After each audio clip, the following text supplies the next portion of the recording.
The Tower by Marghanita, Laski. The road begins to rise in a series of gentle curves, passing through pleasing groves of olives and vines. 5 kilometres on the left is the fork for Florence. To the right may be seen the Tower of Sacrifice, 470 steps, built in 1535 by Niccolò di Ferramano. Superstitious fear left the tower intact when, in 1549, the surrounding village was completely destroyed. Triumphantly, Caroline lifted her finger from the fine italic type. There was nothing to mar the success of this afternoon. Not only had she taken the car out alone for the first time, driving unerringly on the right-hand side of the road, but what she had achieved was not a simple drive, but a cultural excursion. She had taken the Italian guidebook Neville was always urging on her, and hesitantly, haltingly, she had managed to piece out enough of the language to choose a route that took in 4 well-thought-of frescoes, 2 universally admired campanile, and 1 wooden crucifix in a village church, quite a long way from the main road. It was not, after all, such a bad thing that the British Council meeting had kept Neville in Florence. True, he was certain to know all about the campanile and the fresco, but there was just a chance he hadn't discovered the crucifix, and how gratifying if she could, at last, have something of her own to contribute to his constantly accumulating hoard of culture. But could she still do more? There was at least another hour of daylight, and it wouldn't take more than 35 minutes to get back to the flat in Florence. Perhaps there would just be enough time to add this tower to her dutiful collection. What was it called? She bent to the guidebook again, carefully tracing the text with her finger to be sure she was translating it correctly, word by word. But this time her moving finger stopped abruptly at the name Niccolò di Ferramano. There had risen in her mind a picture, no, not a picture, a portrait, of a thin white face with deep-set black eyes that stared intently into hers. Why a portrait? She asked, and then she remembered. It had been about 3 months ago, just after they were married, when Neville had brought her first to Florence. He himself had already lived there for 2 years, and during that time had been at least as concerned to accumulate Tuscan culture for himself as to disseminate English culture to the Italians. What more natural than he should wish to share, perhaps even show off, his discoveries to his new young wife? Caroline had come out to Italy with the idea that when she had worked through 1 or 2 galleries and made a few trips, say, to Assisi and Siena, she would have done her duty as a British Council wife, and could then settle down to examining the Florentine shops, which everyone had told her were too marvellous for words. But Neville had been contemptuous of her programme. "You can see the stuff in the galleries at any time," he had said, "but I'd like you to start with the pieces that the ordinary tourist doesn't see." And of course Caroline couldn't possibly let herself be classed as an ordinary tourist.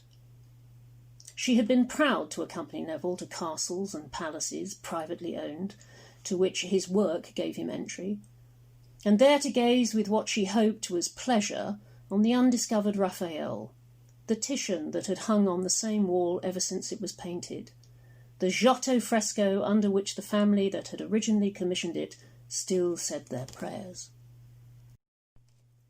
It had been on one of these pilgrimages that she had seen the face of the young man with the black eyes. They had made a long, slow drive over narrow, ill-made roads, and at last had come up to a castle on the top of a hill. The family was, to Neville's disappointment, away, but the housekeeper remembered him and led them through a long gallery lined with 5 centuries of family portraits. Though she could not have admitted it even to herself, Caroline had become almost anaesthetised to Italian art. Dutifully she had followed Neville along the gallery, listening politely while, in his light, well-bred, voice, he had told her intimate anecdotes of history, and involuntarily she had let her eyes wander around the room, glancing anywhere but at the particular portrait of Neville's immediate dissertation.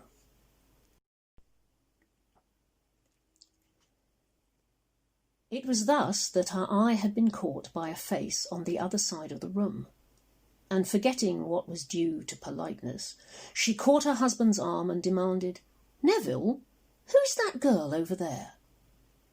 But he was pleased with her. He said, "Ah, I'm glad you picked that one out. It's generally thought to be the best thing in the collection. A Bronzino, of course." And they went over to look at it. The picture was painted in rich, pale colours, a green curtain, a blue dress, a young face with calm brown eyes under plaits of honey gold hair.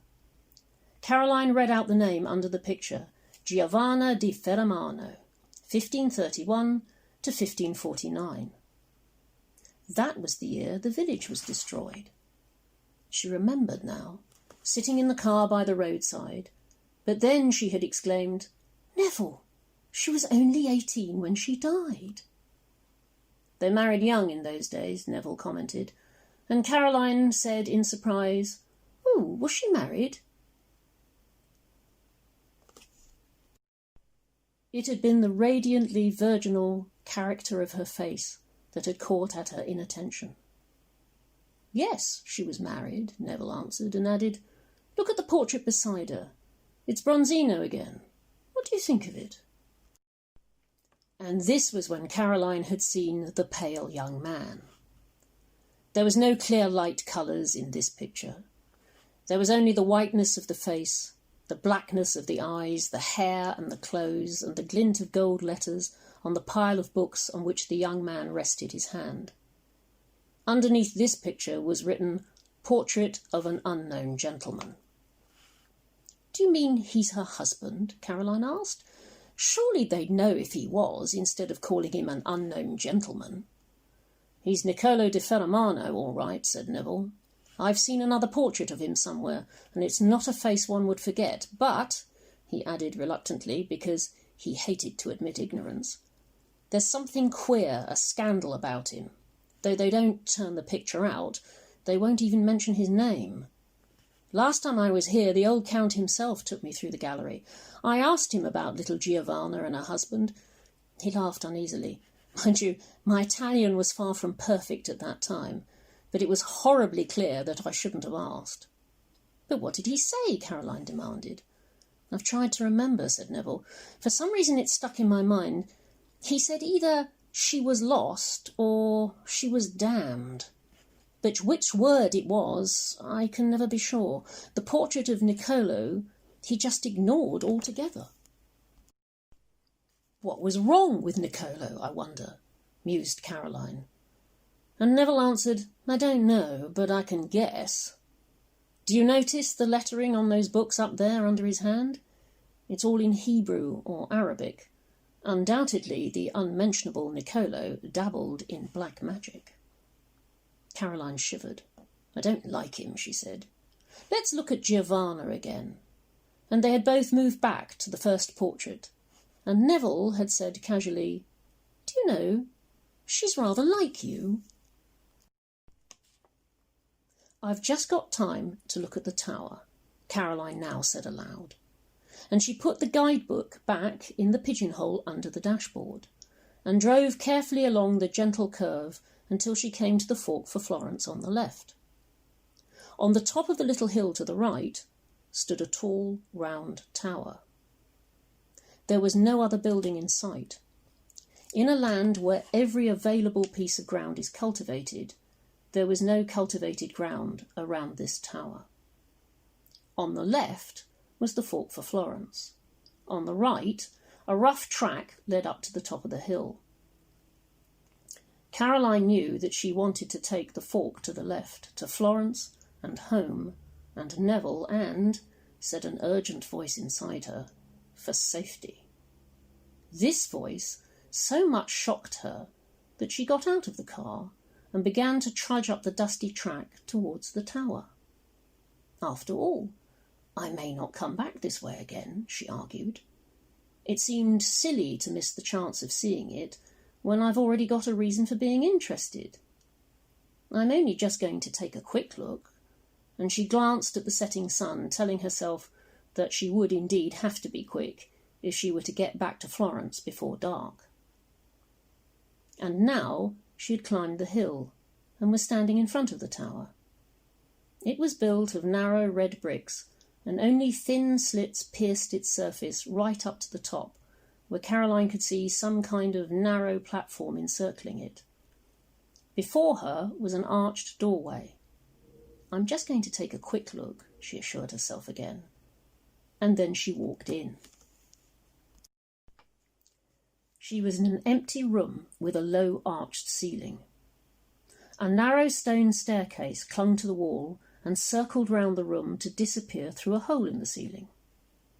There ought to be a wonderful view at the top, said Caroline firmly to herself, and she laid her hand on the rusty rail and started to climb. And as she climbed, she counted. 39, 40, 41, she said, and with the 41st step, she came through the ceiling and saw over her head, far, far above, the deep blue evening sky, a small circle of blue framed in a narrowing shaft round which the narrow staircase spiralled. There was no inner wall, only the rusty railing protecting the climber on the inside. 83, 84, counted Caroline.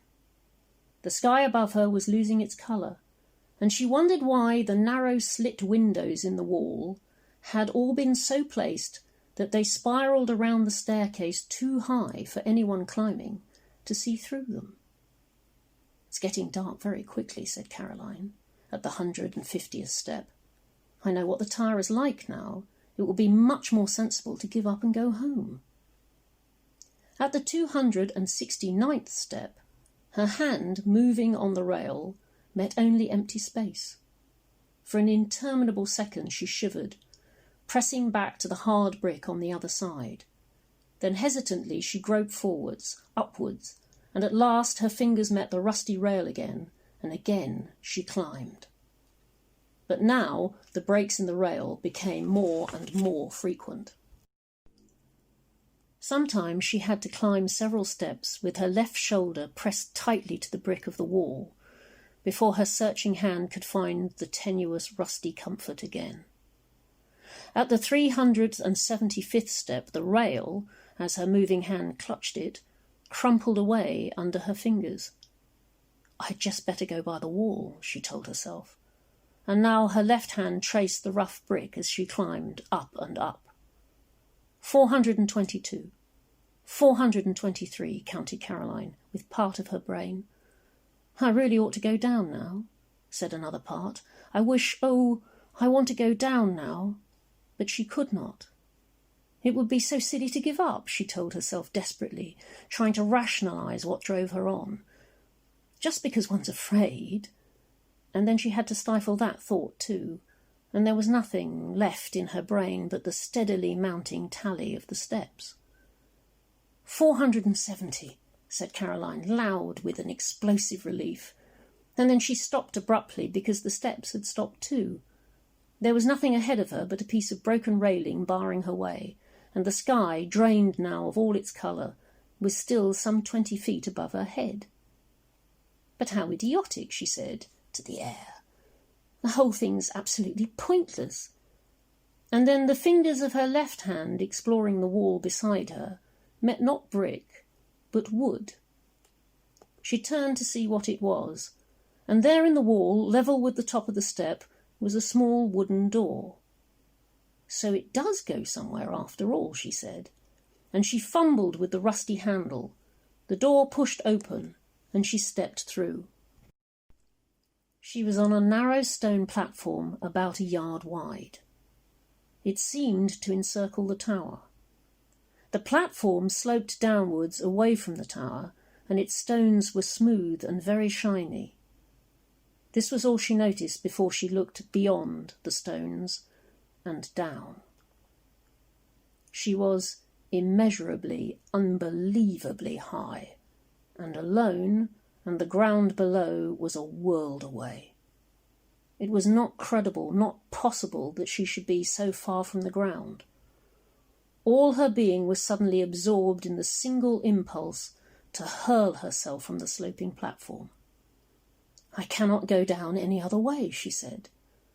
And then she heard what she said and stepped back, frenziedly clutching the soft, rotten wood of the doorway, with hands sodden with sweat. "There is no other way," said the voice in her brain. "There is no other way." "This is vertigo," said Caroline.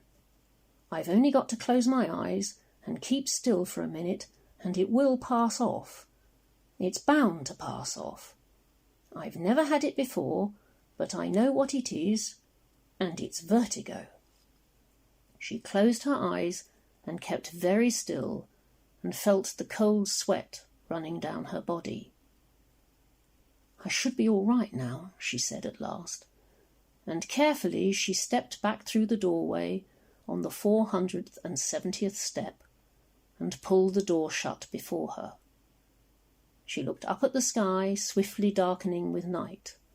Then, for the first time, she looked down the shaft of the tower, down to the narrow, unprotected staircase, spiralling round and round and round, and disappearing into the dark. She screamed, "I can't go down." She stood still on the top step, staring downwards, and slowly the last light faded from the tower. She could not move. It was not possible that she should dare to go down, step by step, down the unprotected stairs into the dark below. It would be much easier to fall, said the voice in her head, to take one step to the left and fall, and it would all be over. You cannot climb down. She began to cry, shuddering with the pain of her sobs. It could not be true that she had brought herself to this peril, that there could be no safety for her unless she could climb down the menacing stairs. The reality must be that she was safe at home with Neville, but this was the reality, and here were the stairs. At last she stopped crying and said, "Now I shall go down." 1, she counted, and her right hand tearing at the brick wall, she moved first one and then the other foot down to the second step. 2, she counted, and then she thought of the depth below her and stood still, stupefied with terror. The stone beneath her feet, the brick against her hand, were too frail protections for her exposed body. They could not save her from the voice that repeated that it would be easier to fall. Abruptly, she sat down on the step. 2, she counted again, and spreading both her hands tightly against the step on each side of her, she swung her body off the second step, down and onto the third.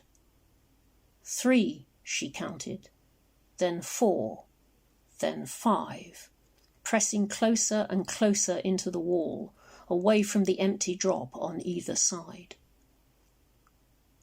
At the 21st step, she said, "I think I can do it now." She slid her right hand up the rough wall and slowly stood upright. Then with the other hand she reached for the railing. It was now too dark to see, but it was not there. For timeless time, she stood there, knowing nothing but fear. 21, she said. 21, over and over again, but she could not step on the 22nd stair. Something brushed her face. She knew that it was a bat, not a hand that touched her. But it was still a horror beyond conceivable horror, and it was this horror, without any sense of moving from dread to safety, that at last impelled her down the stairs. 23, 24, 25, she counted, and around her the air was full of whispered, skin-stretched wings. If one of them should touch her again, she must fall. 26, 27, 28. The skin of her right hand was torn and hot with blood, for she would never lift it from the wall, only press it slowly down and force her rigid legs to move from the knowledge of each step to the peril of the next. So Caroline came down the dark tower. She could not think. She could not know nothing but fear. Only her brain remorselessly recorded the tally. 501, it counted. 502. And 3. And 4.